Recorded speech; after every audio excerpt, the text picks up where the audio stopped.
Salut.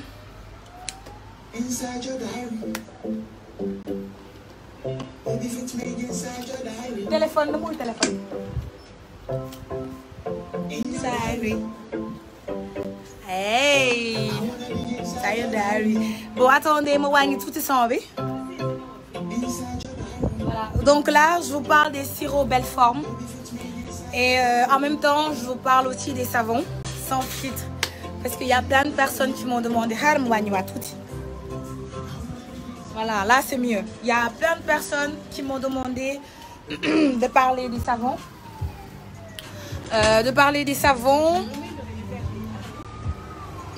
Non, grave. Ouais. Donc, plein de gens m'ont demandé de parler du savon. Je vais parler du savon. Également, vous parler des sirops belle forme. Alors, c'est quoi un sirop belle forme et est-ce que c'est dangereux? Est-ce que c'est pas dangereux? Est-ce que c'est bien pour la santé? Est-ce que c'est pas bien? Est-ce que je peux le prendre étant enceinte? Est-ce que je peux pas le prendre? Je vais tout vous expliquer. Tey moom, c'est vous et moi. Voilà. Là, leen wax ci sama teg bi. Bon, pareegul nag. Il me reste à faire les bébés et tout ça, mais bon. Je voulais pas qu'on perde de temps. Ma ne xaaral ma ñëw, donc elles vont faire ça pendant que je vous explique tout. Voilà. Donc, gis ngeen avec les sirops belle forme moom macha allah gis ngeen ko nii da ngeen di faire seen place du dëgg. Donc, je vais vous expliquer tout ce que vous devez savoir par rapport au savon, par rapport au sirop belle forme. Donc, je vous montre là, je suis pas maquillée. Voilà, je suis pas maquillée du tout. Et comme vous pouvez le remarquer, j'avais commencé à avoir de l'acné. Donc, vous avez vu, j'avais un début d'acné, mais j'utilise le savon. Alors, c'est un savon à base de... attendez. Fatou, s'il te plaît, est-ce que tu peux m'apporter les savons? Voilà, comme ça. Vous m'entendez bien? Le son, il est bon?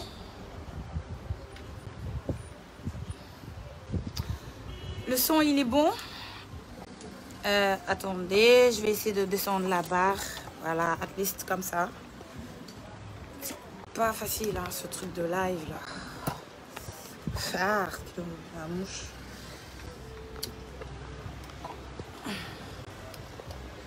Voilà. Donc là, je vous parle des savons. Donc voilà, j'attends le live à 1000. Hein. Je vous ai dit, je commence pas à 500. 600, pas du tout. Attends.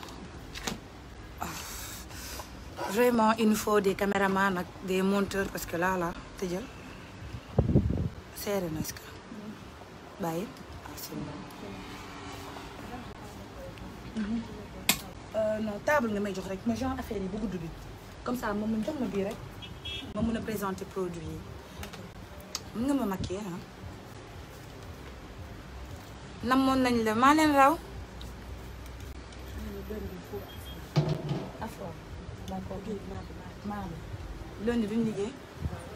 Donc vous avez vu, je fais pas de fond de teint. Demandez fond de teint parce que c'est pas la peine. Je vous ai dit, c'est pas la peine du tout. Voilà. C'est pas la peine de mettre du fond de teint. Il fait chaud. C'est bon, pas trop quand même. Voilà.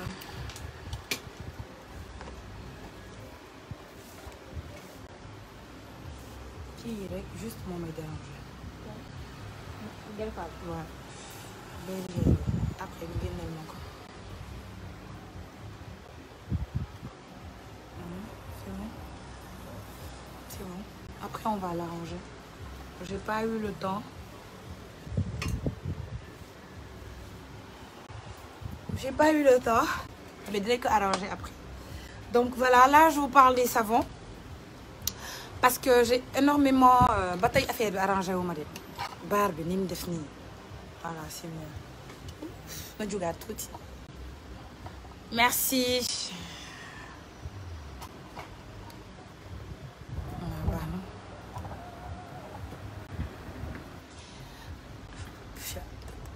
na il faut mu am caméraman sinon du dem de kii bi moo yolom en fait barre bi c'est bon voilà salut merci voilà c'est bon léegi je vous explique les sirops poudre bi ma defar sax maa ngi mel ni chinoise yooyu bu ko doon bàyyi ba naturel waa baax na anyway amatu de rouge à lèvres gloss defaral ma gloss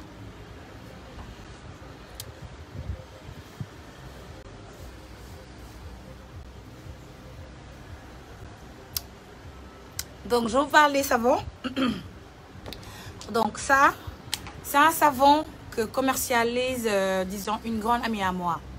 Alors les savons viennent du Ghana.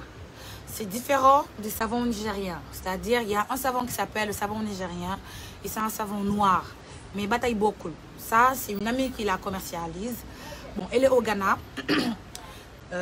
Machallah, pour les gens qui me suivent, hein, c'est des pays où je me rends souvent. Et puis elle voulait ouvrir une boutique ici. Malheureusement, elle n'a pas les moyens. En plus, elle ne comprend pas le Wolof, c'est des goules aussi, des goules français. Tu vois, Ghana, donc c'est un pays, c'est anglophone. À défaut de moyens, je ne peux pas boutique. Donc, je lui ai demandé que je fasse un coco. Donc, on s'était entendu sur les prix, etc. Et il faut savoir aussi que le savon, je l'ai utilisé. Je l'ai utilisé pendant, actuellement, ça fait 6 mois que j'utilise. Parce que moi, j'évite de vendre des choses que je testé anyway. Parce que aussi, j'ai quand même une réputation à tenir. Et je n'aime pas que mes clients ne soient pas satisfaits de moi. Voilà, donc, savon là, donc, voilà. Comme vous pouvez remarquer, c'est différent du savon nigérien. Voilà. Donc, savon B, ça s'appelle le savon sans filtre. Pourquoi le savon sans filtre? Les sirops, je vais parler des sirops Belleforme, ne vous inquiétez pas du tout. Taille mom, c'est entre vous et moi. Et c'est entre vous et moi. J'ai oublié la conjuguer. Je venais de faire la liaison, hein, c'est ça. Donc c'est entre vous et moi. Donc prenez le numéro de téléphone fixe, 33 827 95 16. 33 827 95 16. Voilà, 33, attendez, je vais vous l'écrire, 33 827 95 16. La ligne avait un problème, mais finalement, on l'a réglé. Donc, mën ngeen woote mi ngi noonu téléphone baa ngi noonu mën ngeen woote 33 827 95 16 33 827 95 16.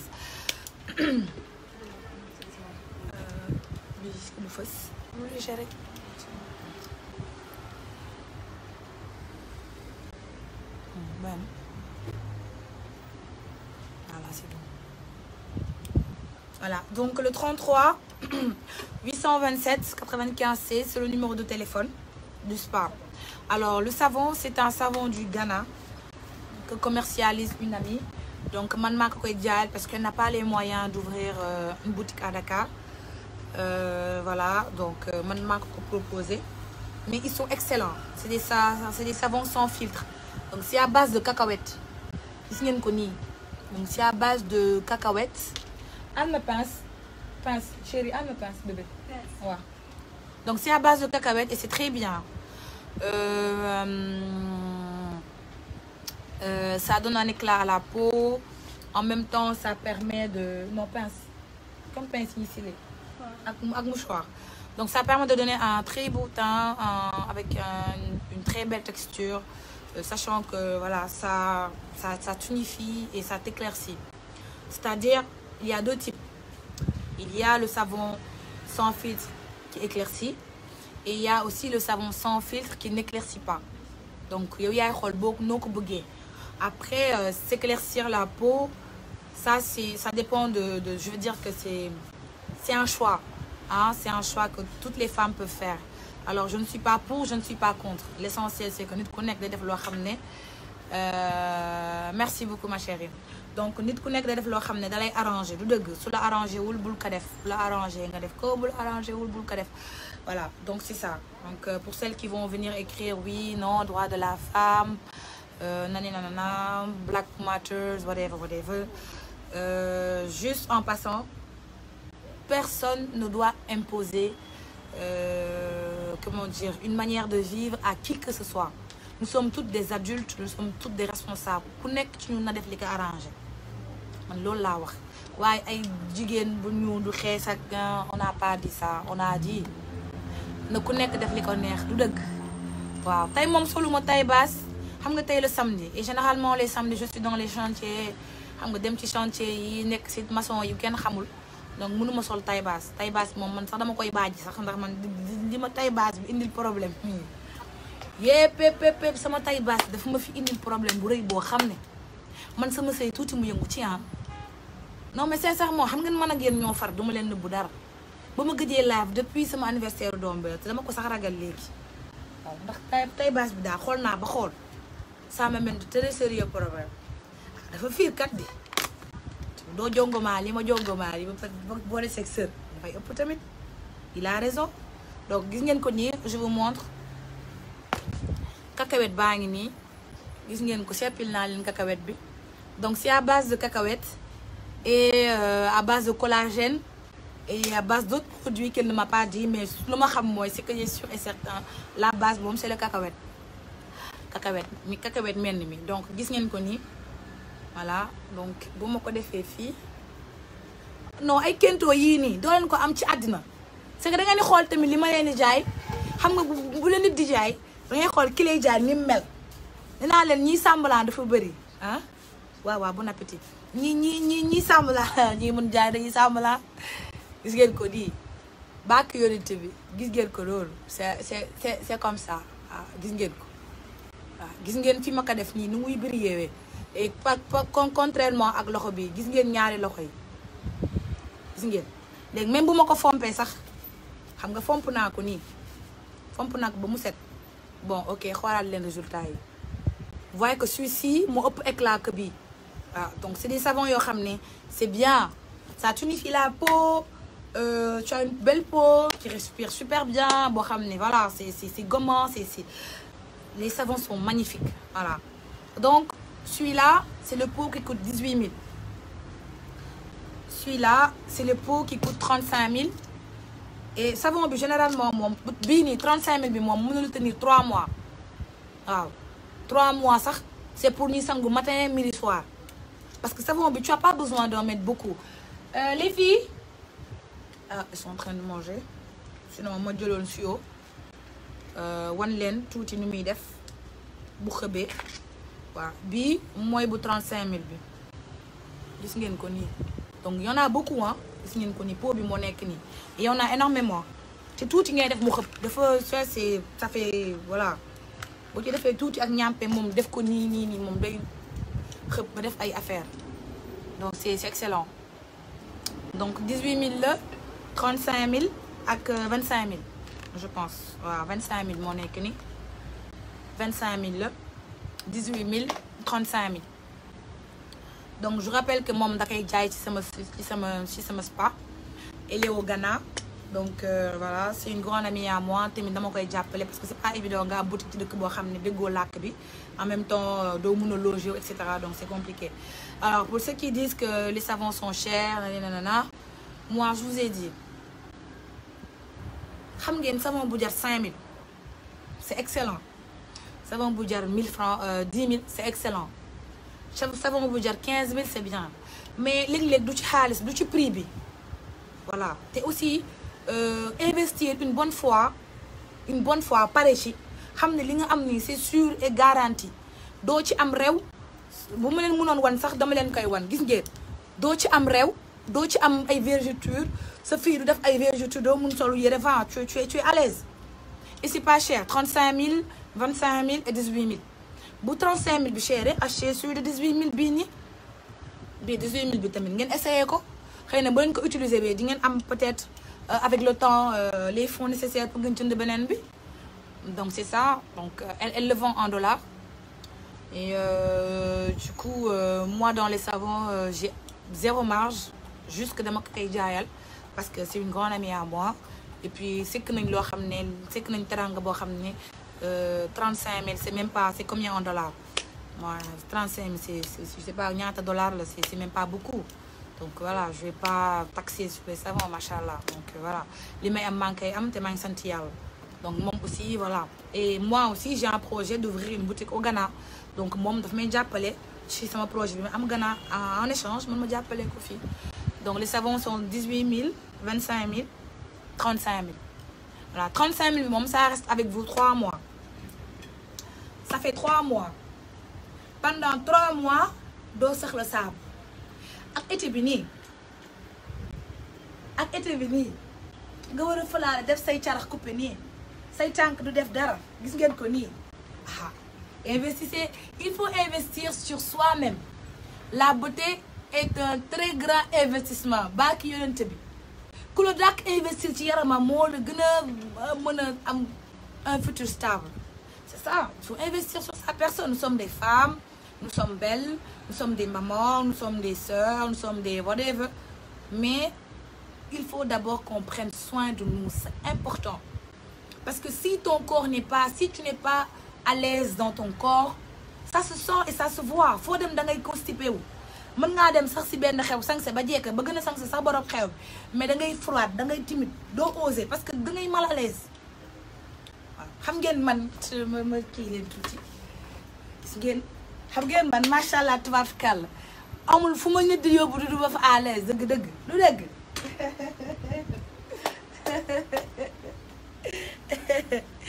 gars yi nee nañ dañ may yóbbu vaar nee nañ dañ may yóbbu vaar ndax ñi ma jong ma dafa ëpp toppatoo sama bopp rek lijjanti xeetu baax yi xeetu saabu yu baax nekk ci saabu yu baax yi rek. di sangu su ma xëyee 6 heures sangu diw saabu bi ba niin ba saabu dafa am couleur nag attention pour ñii di lal ay darab yu weex bu leen ci sangoo lal seen darab bu weex darab ba dana takk de xam ngeen dafa ànd ak diw tiir ak gerte ak du ne xam nga gana yi ni moom ñag yi moom sama mbokku ñag yi macha allah affaire de savon dañ koo mën moom dëgg neexul nag ndax ba ma ko utilisé ba tey man waxatuma dara gis ngeen ko nii damay falaale nu mu ma neexee. Voilà. Donc, c'est un savon, il y a 2 faces, c'est-à-dire s'il y a 2...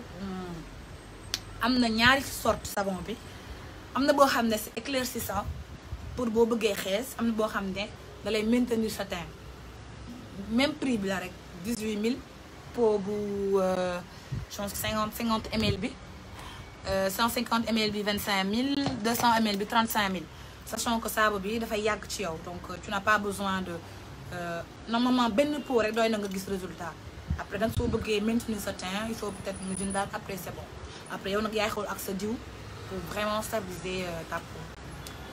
Voilà, donc ça c'est ce qui concerne les savons. Là on va parler des sirops Belleforme parce que apparemment sama gars yi neen dañoo bëgg am forme tamit ah forme ngeen wax de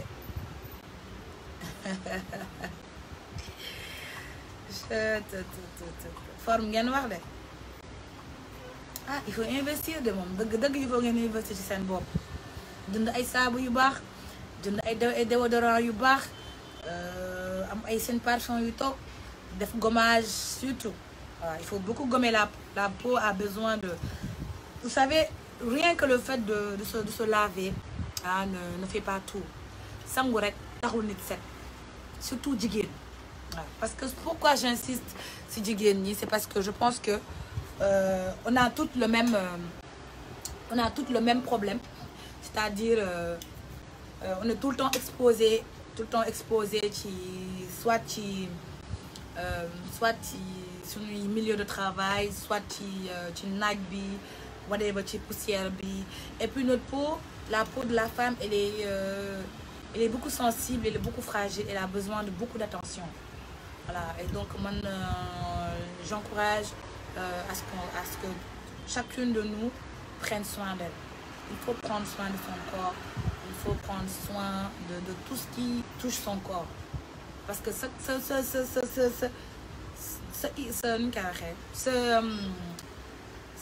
ce physique, moi c'est carte d'identité. Voilà. Madame day wax sans dit long. Voilà. Un teint uniforme, ça en dit long sur la personne.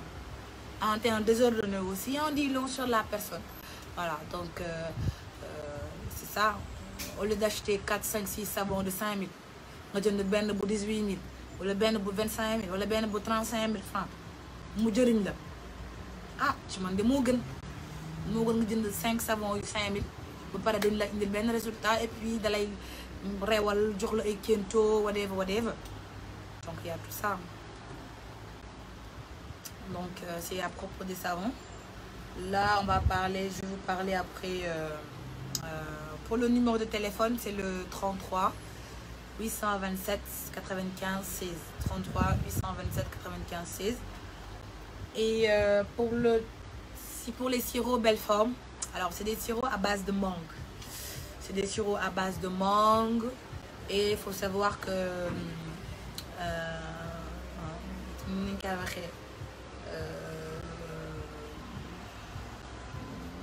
ça n'a pas forcément un effet néfaste dans la santé parce que tout ce qui est relié aux fruits généralement ne sont pas néfastes pour la santé et amul conséquences parce que c'est à base de fruits. Donc la mangue, disons que c'est un fruit qui est très juteux. Donc imaginez le sirop mangue bi nu muy mel. C'est un sirop boo xam ne boo ko jëndee di nga fees doo am yaram mais da ngay fees xam nga y a une différence entre avoir du poids et être bien en chair. Voilà, donc tu es bien en chair mais tu n'es pas obèse ou tu n'as pas un certain poids en fait. Voilà. Comme le contraire aussi, on a des pilules qui font que voilà, vous avez tout de suite des pertes de poids. Il faut savoir que quand vous perdez du poids aussi, vous perdez avec toutes les formes. Perdre du poids, moi il n'y a pas je perds ça, je perds ici. À part la lipovasculation qui peut te... Voilà, là c'est une perte de poids qui est ciblée. Ça tu veux perdre du ventre, tu veux perdre les mains ou whatever, mais en tout cas les sirops Belleforme sont à base de mangue et c'est magnifique, c'est très bien. Voilà. Man moom saa yu ma xëy dinaa ci ñaan balaa may génn sama kër balaa ma tëdd tamit dinaa ci ñaanaat donc c'est très bien. Donc je vous encourage bu leen ko bëggee jënd c'est bien. Ça vous fera du bien aussi parce que c'est ça en fait. On est dans le milieu de la beauté, on est dans l'esthétique. Donc forcément on a comment dire, on a des avantages comme on a aussi comment dire une certaine longueur avec les autres parce que y a une produit ñu ñoo koy gis ñu ñoo koy xam. Et puis pour celles qui me suivent vraiment depuis longtemps man moom lépp luy defar jigéen muy ci yaram bi muy ci produit whatever je suis trop ça. En fait moi je passe toute ma vie, tout mon temps à chercher qu'est-ce qui peut me rendre jolie et qu'est-ce qui peut me rendre regardable, qu'est-ce qui peut me rendre belle, qu'est-ce qui peut me rendre sublime.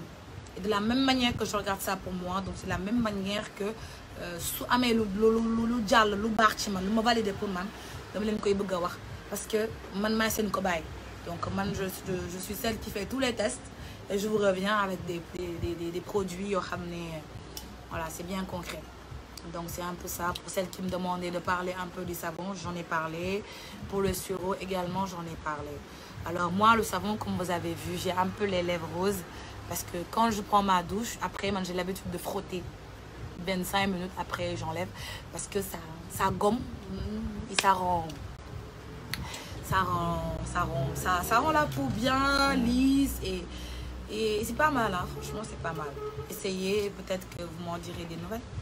Donc le petit pot il est à 18 000, le grand pot il est à 25 000, le grand pot il est à 35 000. Donc ce sont les prix du savon.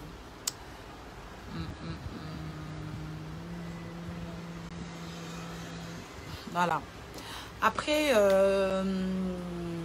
comment dire, pour celles qui aiment parler des choses qui ne sont pas importantes. Voici ma réponse. Hein. Donc, je ne sais même pas comment est-ce que je peux vous répondre d'une manière bien polie, d'une manière bien distinguée et d'une manière bien mature. Voilà. Donc, tout le monde n'a pas les moyens de prendre l'avion, d'aller dans un autre pays pour y faire des soins esthétiques, c'est-à-dire tout ce qui touche à la chirurgie, machin. Tout le monde n'a pas les moyens. Alors moi, ce que je vous propose, c'est un bon compromis. Parce qu'il faut savoir que la chirurgie esthétique, peu importe la partie du corps que vous voulez vous refaire, ça coûte de l'argent. C'est énormément... ça coûte énormément en fait. C'est des fonds yo ramené. Tout le monde ne l'a pas. Donc nous, ce qu'on fait, on vous cherche un compromis, c'est-à-dire un win-win. Un win-win. Tu gagnes, je gagne. Alors, avant de vouloir agrandir ta poitrine ou agrandir tes fesses, tes hanches ou tes yeux ou tes lèvres ou whatever, cherche d'abord à rendre ton teint propre, ma chérie. Faut pas que tu sautes les étapes. Commence d'abord par te rendre jolie avec les savons sans filtre. Ensuite, prends le sirop Belleforme, essaie de t'ouvrir. Et après, parce que je vous ai dit que c'est un investissement. Donc, celles qui vont utiliser le savon, elles vont avoir un teint tokos, comme diraient les Congolaises, un teint kitoko, tu vois. Maintenant, quand tu as un teint kitoko là, tu peux rencontrer un gars qui va tomber amoureux de toi, ou je sais pas, amoureuse de toi, un gars en tout cas, qui va te trouver choco, bien jolie, comme ça. À dire, mais bébé, tu es jolie comme ça, pourquoi? Tu dis, ah, c'est les savons de sans feu de Nabou. Mais chérie, by the way, j'aurais besoin de 3 000 $ ou de 4 000 $. Il va te donner. Maintenant, quand tu as pris l'argent, tu viens me voir. Moi, je vais te montrer le médecin qui m'a fait les seins. Si c'est ça, là, c'est ça. On n'a qu'à dire la vérité, non? C'est ça. Maintenant, si toi, en entrée de jeu, ton teint est embrouillé, tu as les cernes comme ça, et tu as les cernes comme ça, tu as l'oreille noire, le cou blanc, et tu as les mains bleues. Ah, ma chérie, de faire quoi avec toi? Non, ils vont rien faire avec toi. Moi, je te donne le secret. Et le secret, hein, c'est d'abord nettoie ta peau. Nettoie la peau. Moi, je te donne d'abord les conseils. Il ne faut pas aller plus vite que la musique. Allons-y, mollo. Quand tu achètes le savon de 18 000 là, ça veut dire que tu auras le teint comme ça. On est d'accord? Ok. Et c'est garanti, c'est moi qui garantis. Si tu as acheté ça en une semaine, si ta peau n'est pas comme ça, viens me voir. Amène-moi, porte-moi plainte, amène-moi à la police. C'est moi-même qui te donne l'accès. C'est pas comme ça. Ah, maintenant, parce que les savons là, il en reste combien? Il en reste que 30 pots. Sur 100 pots, il n'en reste que 30. Mais comme les gens m'ont dit, Nabou parle de ça, bon, je parle de ça. Alors, ça c'est le à 25 000. Normalement, le pot là, tu peux diviser ça en deux. Tu mets dans un papier aluminium, tu divises en 2 boules. Alors, tu gardes une boule dans le réfrigérateur et une autre boule, tu l'utilises en fait. Maintenant, quand ta boule est finie, tu prends l'autre boule. Parce que les savons là, il faut toujours les garder au frais. Ça bouillit, il faut toujours les mettre dans un congélateur en fait. Il faut que mouille cède. Parce que plus mouille cède, plus négus FB. Voilà, que ce soit pour le naturel ou que pour l'éclaircissant, les savons doivent se conserver au frais. Maintenant, quand tu as fait ton teint, et tu as un teint qui parle, tu vois, après, tu peux maintenant, parce que, attention, quand tu as utilisé le savon là fini, même pas en une semaine, dès que tu vas sortir de chez toi, maman, c'est un milliardaire qui va te voir. Ah, j'ai juré. C'est un milliardaire qui va te voir, qui va t'aimer, qui va te dire, mes chéris. Je lui dis, ah, bébé, je suis là, je ne travaille pas, je me débrouille. Il m'a dit, mais tu es belle. Ah, tu lui dis, bébé, merci, mais j'ai une amie là, elle s'appelle Nabo. Donc, elle a un coin là où elle va m'emmener en France, mais j'ai besoin de 10 000 $. 10 000 $, c'est 6 500 000. Mais dès lors qu'elle dit, dala kay jox bu la ko joxee nag nga ñëw ma yóbbu la mu defaraatal la retapé la lépp comme da ngeen di yàkkamti mu leen di expliquer ngeen bëgg maa xam li mu leen expliquer léegi wax naa leen ko noonu la mais dafa am étape parce que ñëpp amuñu tamit ay 6 millions def seen yaram tamit 18 000 francs nga am ku la mën a may 500 000 après nga jël lii c'est que il faut ngeen investir investissement am na dafa metti nag waaw mais boo amee si tu as un teint fade ton chéri va te regarder même il sait même pas quel genre de femme tu es. Le côté-ci est noir, le côté-ci est bleu. Ici c'est noir, ici c'est truc. Tu as des poils, tu n'es pas rasé, ton corps n'est pas gommé. Mais ma chérie, de fait quoi? De fait quoi? Dis-moi de fait quoi avec toi? Maintenant si tu vas voir un gars qui va t'aimer et dépenser sur toi, il faut être joli. Il faut être joli, hein. Et pour être joli, là, il faut utiliser les savons sans filtre. Voilà. Donc, c'est pour répondre à la question d'une personne que j'ai vue ici qui parle de la chirurgie esthétique. Moi, j'arrive à parler de la chirurgie esthétique parce que la chirurgie esthétique, là, tape sur Google, c'est de l'argent. Si tu n'as pas l'argent, tu as parlé, fatigué. Non, si tu as l'argent, tu peux. Mais en attendant d'avoir les moyens, prends le savon. Sans filtre de ma copine qui est au Ghana. Bisous. Endney, je suis en train de voir tes savons ici. Tu me rendras ma part. Je suis en train de faire la commerciale pour toi ici. Donc c'est ça. Donc appelez vite. Venez prendre les savons. Après les sirops Belfort, moi je vous jure. Hein? Je vous jure. Téléphone. Je vous jure. Au nom de ma maman, si je mens. Si je mens, je ne dis qu'à mourir. Wallah, billah, je ne mens pas. Si tu as pris les savons là, même pas une semaine, ton mari va devenir 5000 fois plus fou de toi. Ton mariage qui était en train de se décoller là, il va se resserrer comme ça. C'est moi, je t'ai dit. Moi, je t'ai dit. Moi, je t'ai dit la vérité. Si tu as utilisé les savons de 18 000, les 25 000 ou les 35 000, ton mariage, tu n'as même plus besoin d'aller chez le marabout. Moi-même, je suis là. Et te conseille. Parce que quand vous me regardez comme ça, vous comprenez pourquoi, le pourquoi. On comprend. Donc, j'aimerais vous appeler à la réflexion. Parce que moi, quand même, côté esthétique, côté médecine esthétique, côté whatever, je m'y connais très bien. Donc il y a des choses, ça doit être la priorité. Et ça doit déjà venir avant. Tu ne peux pas aller voir un médecin, lui demander de faire l'impossible. Le médecin ne fera que le possible pour toi. Donc moi, je suis votre consultant de beauté. Consultante. Aïe! Donc regardez ça avec moi. Moi, je vous donne des secrets. Le médecin ne vend pas de savon. Le savon là, c'est pas chirurgie esthétique. La couleur là, c'est pas chirurgie esthétique. Ça, c'est chirurgie esthétique. La couleur là, c'est pas chirurgie esthétique. C'est pas chirurgie esthétique.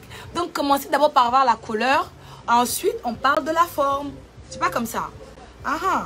Donc, en tout cas, le numéro est là. 77. 33 827 95 16. 33 827 95 16. 33 827 95 16. Donc, les savons Belfort. Les savons sans filtre. By Dash. Bon, je répète que je vends pour une amie. Donc, c'est pas moi qui fais le savon. Je n'ai même pas le temps. Je sais même pas comment faire un savon. Je vends pour une amie qui est au Ghana. Elle n'a même pas les moyens d'avoir sa boutique actuellement au Ghana. Donc, elle compte sur ça pour ouvrir sa boutique là-bas. Mais, moi, je ne pas testé. Je n'ai pas approuvé. Je n'ai pas utilisé. Waxuma la tende waaye da ngay ubbeeku nànk dafa am xam nga ñag yi seen saabu dañ ciy def ay affaires yoo xam ne boo ko sangoo ñëpp lay bëgg ba nga leen di jox affaire yi nag ñëpp leen di bëgg du dëgg voilà. Et pour les sirops Belfort aussi c'est disponible je pense que là non dafa jeex ñaata pour ñaar waaw. Voilà, donc il en reste pas beaucoup mais mën ngeen ko commander soo leen ko commander ba dans une semaine mu ñëw. Voilà donc ça vient du Nigeria les sirops de belle forme xam nga Nigériens yi moom dañoo am ay formes yu baax donc c'est ça man moom nee naa leen man loo leen bëgg ci sañse loo leen bëgg ci lu baax rek man dama leen koy indil du dëgg voilà donc c'est ça et comme je vous l'ai dit comme je le répète mes yeux là sama bët yi du lire commentaire bu négatif gis ngeen lii du dafa tuuti déjà j'arrive pas à les ouvrir donc doo mën a lire sax fi ma tooxam nii du ma lire dara kër yi rek laay gis donc soo leen bëggee attirer sama attention rek def leen ma ay kër man kër laay weer du dëgg.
Ils sont à 15 000 et Fatou kay kii ma jox ma chapeau yi ils sont à 15 000 chapeau yi yeneen yëpp ma wan leen ko ils sont à 15 000 c'est écrit la vie est belle.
ñoom sama forme bi rek la ñuy xool ndeysaan lu ma leen fi minti wax man dama ngeen maa jaaxal man lu ma leen wax doo leen ma déglu fi mu ne nii sama forme bi rek ma jug ngeen commencé rek di xool ñun seen forme bi gis nga forme Nabou Dash bi chirurgie esthétique la ko def doo leen gëm yàlla xam ne léeg-léeg produit gu baax sax mën na laa xettali fi mu ne sama produit yii ma leen jaay ni ngeen defati ba ma gedd leen su ma leen geddee damay ba arrêté live bi ndax lu ma leen wax doo leen ko dégg forme bi rek ngeen di xool forme bi nag ku ko bëgg wax naa ni ngeen di ba am ko forme dafa forme mooy mujj nit da ngay xam sa bopp commencé leen ci seen teint ngeen naan ci sirop yi soo leen paree boo leen amee li ngeen war a am na après ñu lijjanti forme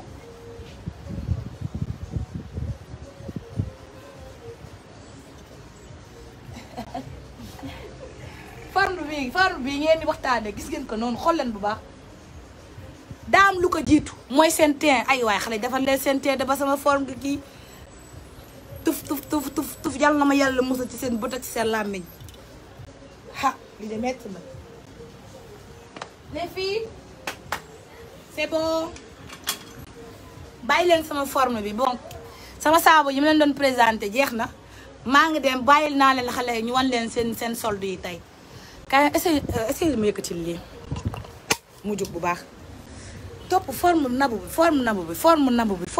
bi rek wee pep waaw jug na jug bu baax forme Nabou bi non man de boo leen ma catu woon su ma xëyee jeex rek duma ko gëmee. Je ne sais pas en fait vous voulez le luxe mais ma chérie où tu as déjà vu un luxe à bas prix maintenant si tu veux avoir le luxe tu veux être le luxe si tu veux être choco si tu veux être sembe comme on dit au Congo si tu veux être élégante tu vois avec tout le tcha-tcha-tchas là mais mets le prix ou sinon tu vas à Sandaga là-bas ou bien tu vas au rond-point de Grand Yoff ici tu achètes il y a les robes à 10 000 8 000 chacun a sa ni ñu koy waxee foo jëm rek ak prix am ku nekk ak sa prix du dëgg c'est ça ku nekk ak sa prix waaw ni ñu naan 100 francs noos 1000 francs noos 2000 noos million noos waaye avec Nabou moom million noos fii moom amul 10 000 noos million noos rek la ñuy wax quand même ici c'est le luxe ma chérie si tu n'as pas l'argent achète le savon. Wallahi billahi, le savon là va te donner Marie qui a l'argent. Parce que vous je défile, non? Je défile, non?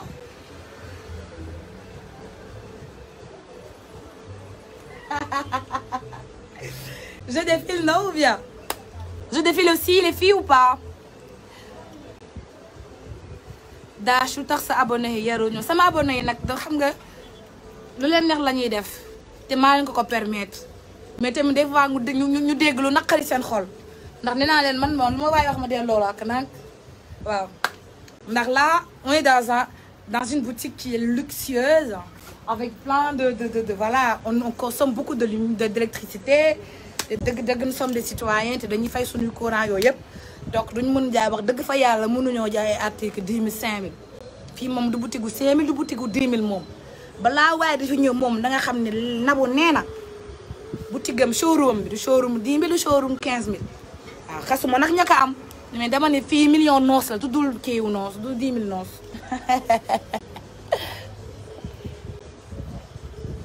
je défile non su dama sa robe tamit défilé tuuti xaw a jëngal tuuti live bi tubé bi ma sol bii 15 000 la mais jeex na man tubé bi damaa bëgg jël beneen bi fi nekkoon ma dagg ko yokk ko damaa yokk ndëgg parce que jotuma woon waaw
lawbe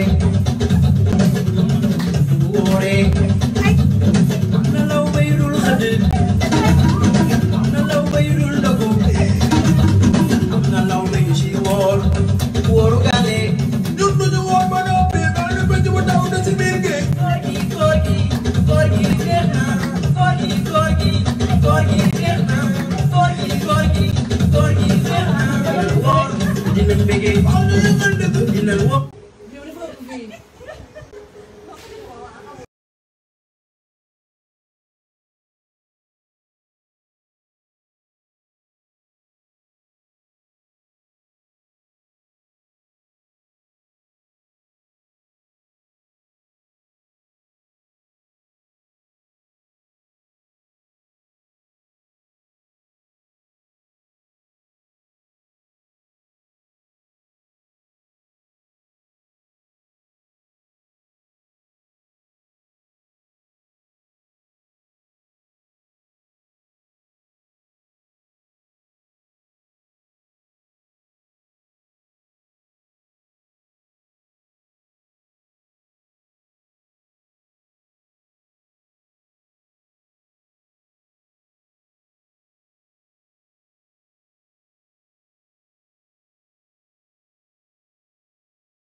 ana seen xol yi téye leen ko ana seen xol yi téye leen ko te waay ngir yàlla war a suuli man expliqué naa leen ni naa leen duma lire commentaire bu négatif bàkk yonent bi defuma poudre defuma maquillage gis ngeen ko nii du dëgg duma lire commentaire bu négatif ndax jongo mën naa aller retour point stop ne bougez plus bàkk yonent allez ay xaaral defal leen ko jongo ma allez retour stop point def leen ma ni ma yàlla def ngeen noppal seen bopp wala ngeen def ma ni Wade def noppal seen bopp wala ngeen décédé ban la ci ku bëgg décédé foofu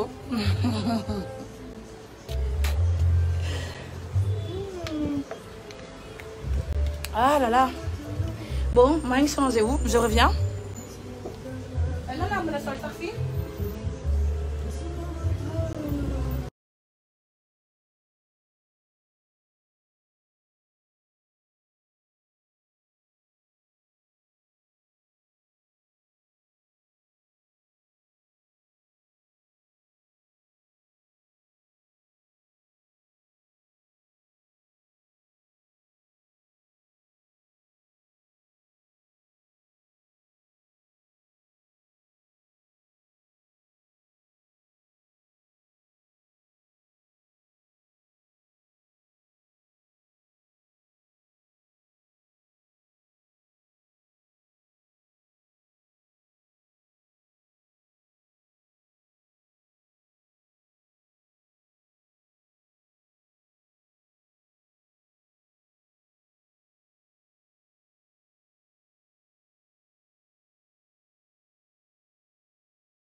ah la la la la la la ah la la la la tey moom mag yéen la moom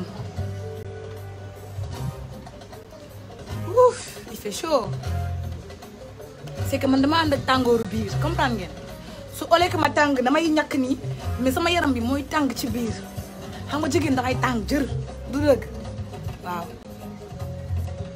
nee naa leen puudaruma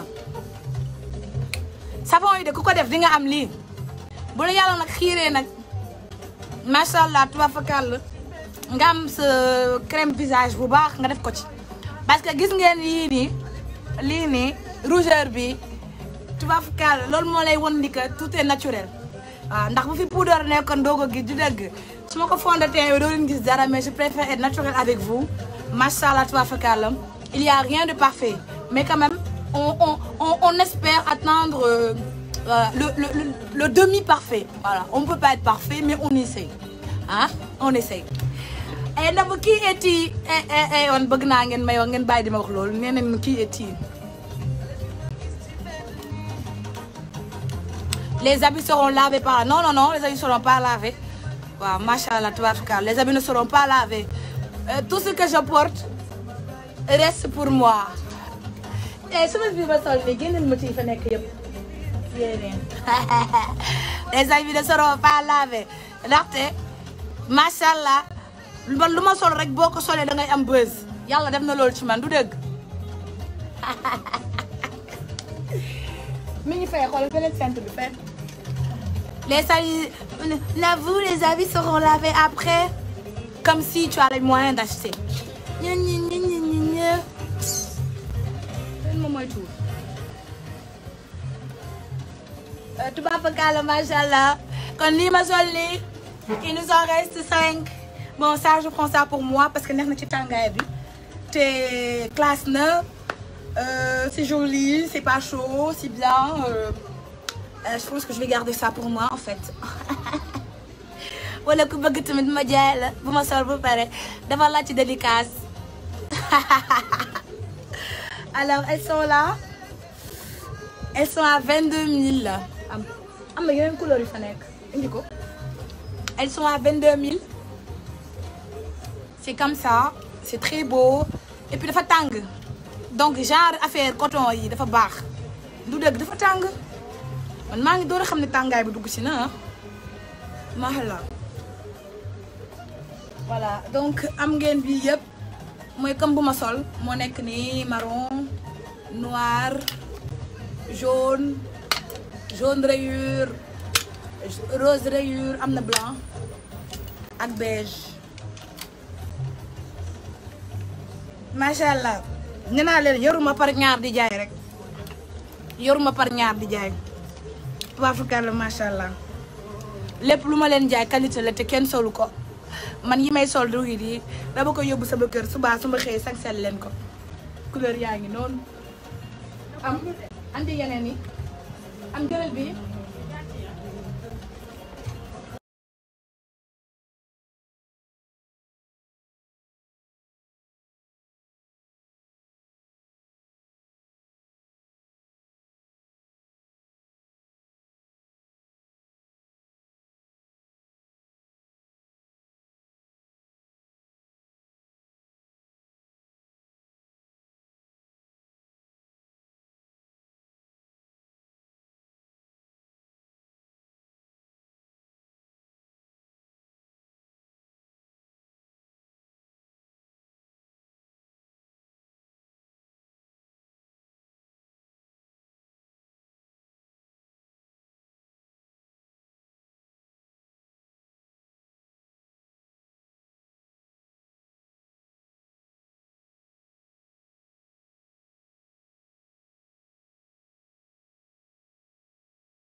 c'est bon les filles